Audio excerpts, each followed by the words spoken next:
I should just call this views from inside my car, or views from a parking lot, or something like that. I like to film in the car because the lighting is good and I have the hands-free thing set up and it makes it easier. Plus, it's something, I have a little bit of time once I get somewhere that I can sit and talk to the camera. I don't know. It's like my own private studio, if you will. But we're making it. We're going to make it through this. Like I said, I'm actually okay with doing the vlogs. The only thing that's really hanging me up is, having to shoot video, find interesting things to put in the videos, and then edit the video, and still find time to do other things I want to do with life, like sleep. So it's a balancing thing. It's really a balancing thing. And I'm still working on that because I want to keep doing it. So in order to do that, I have to find some kind of balance. So moving forward, probably going to be continuing doing what I'm doing. I'd like to do at least, I don't know if I can do daily. I don't know why not. It's just, I feel like if I stick to daily, they're all going to be similar videos like this that are not as well put together and not as interesting. I know I can make a lot of more interesting videos if I go and take the time to shoot in certain places and then take time to edit together. I'm thinking about doing more of like theme videos and then intersperse it with some of the vlogging. So things like talking about keto and weight loss one day a week, and doing one day a week about a historical site that's near me. Maybe talk about, I don't know, books one day a week, something like that. Something to have more time work with the video that I do shoot, but at the same time keep doing kind of the vlogging updates. So I just don't know if I can do, I'm almost wondering if I could do both. Do like quick daily vlogs just to show you what's kind of going on, and then intersperse that with the more edited videos, because those I can put out on a better time scale. So we'll see. I think another thing I need to figure out is storage, because I am filling up hard drive like crazy. My phone keeps getting full. I've had to delete a bunch of video, which I should have done anyway.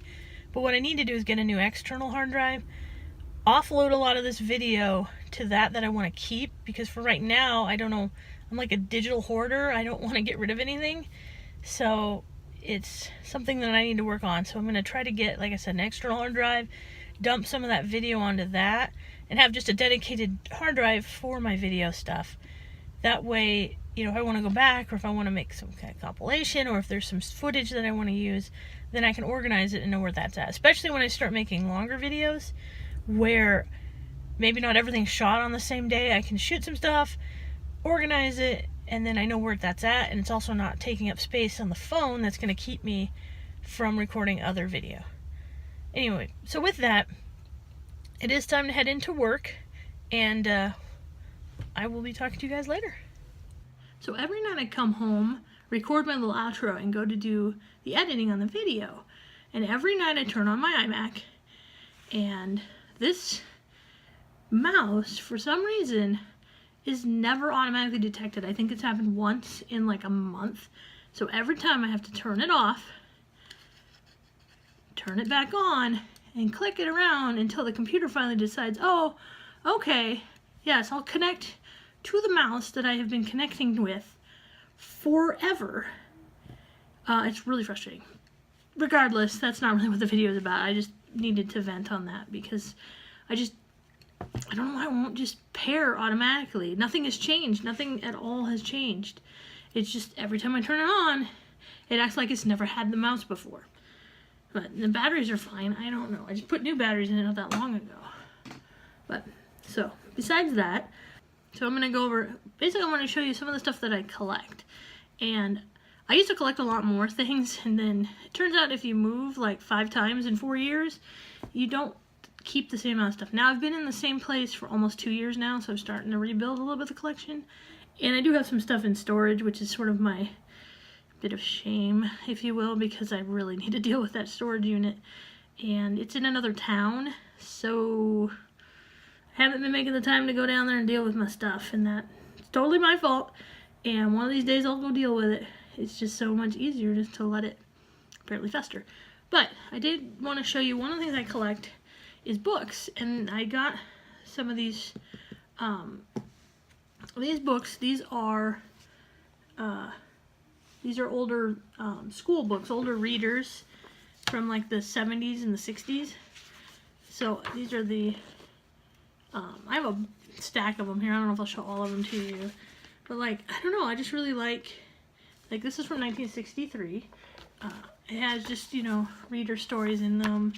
And the pictures, like, I mean, the pictures just look really cool. So I kind of like looking at them and just having them. So there's a bunch.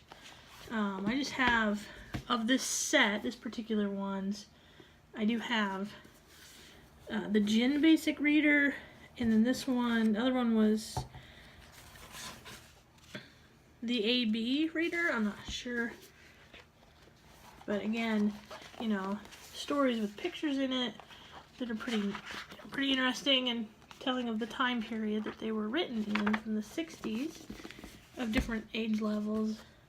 Open the Gate, which this one is from 1964, which is actually the, I believe, yes, the year that my mother graduated from high school.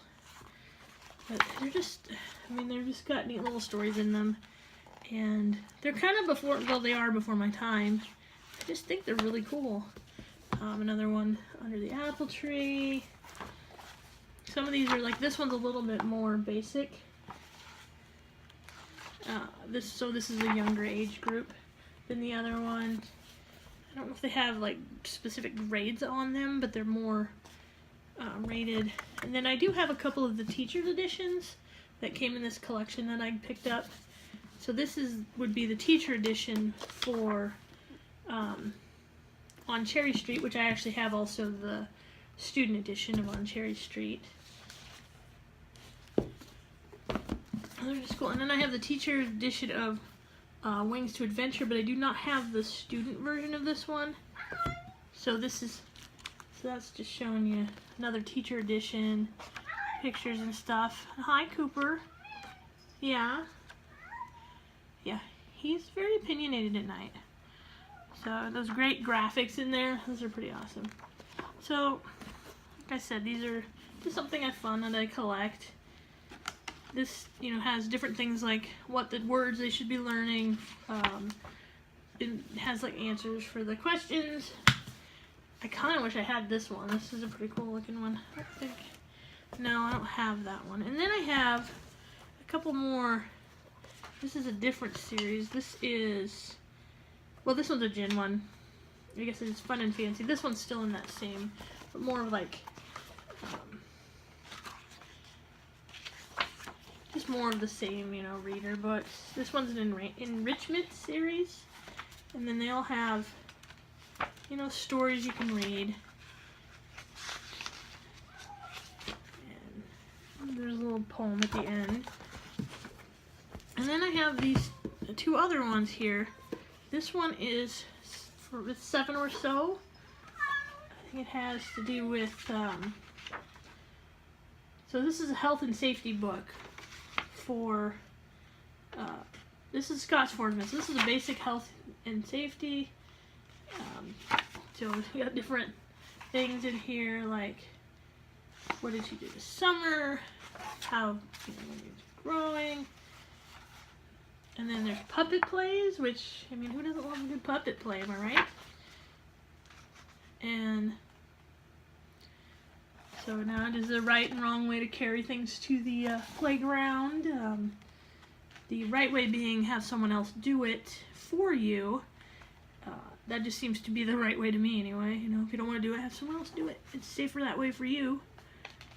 And let's see. And there's different rules, some games in here. Oh, there's a game called Teacher Ball, which I assume Teacher Ball is where you hide and pelt the teacher with basketballs. That appears to be what it is. I'm going to say that's what it is. So, Teacher Ball is where you pelt the teacher with balls.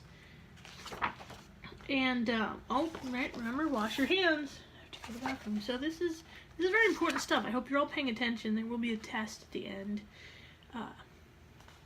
Ooh, then here, why do I have to stay home when I have a cold? Well, you don't. You don't stay home. You have to go because you don't have any sick leave. And so, yeah, there's no staying home when you have a cold. Ridiculous. Staying home when you have a cold. Nobody gets to do that. Oh, and get your tonsils out. Anyway, this one's probably my favorite of all of them. And, oh, and there's even a quiz here. You can find your body parts. And then I have a similar one, which is the one that's just before this one, which is being 6, which again is that same. This was from 1962. Same thing, like you can see. See how Kathy grows. She's not a baby anymore. Oh, watch Tom steal a book about trains. Way to go, Tom. Book stealing. Oh. Then how to brush your teeth. And I don't know how to sneak into school and steal someone's teddy bear. I think that one is. And training to be Slenderman, maybe? I'm not sure. So anyway, these are fun. Maybe someday I'll go over these in more in depth because I kind of have fun making fun of these. That's pretty much it. This is, like I said, this series is my favorite. I kind of wish I had some of the other ones in this series. And it's just, I don't know.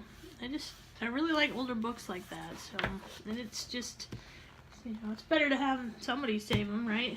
Because I don't know if there's necessarily any value to them other than the fun that I'm partly getting out of reading them to you guys. So, with that, I think I don't have too much else left to go over tonight. And like I said, I think I'm going to do a little more in-depth video on that later to have some fun with these. The only other thing, I'm still painting rocks. So there's a little update. I painted this little ladybug and I'm getting them labeled and getting them sealed because I need to get some of them placed out here soon because Halloween ones I would like to get placed out soon. There's a couple different places I think I'm going to put them, but there's the ladybug. I need to work on the little smile thing, but other than that, it's cute. Alright, well, I hope you guys all had a great day. And so, as always, peace and good night, everybody. Is this a good breakfast? I feel like the answer is yes. I think we all feel like the answer is yes.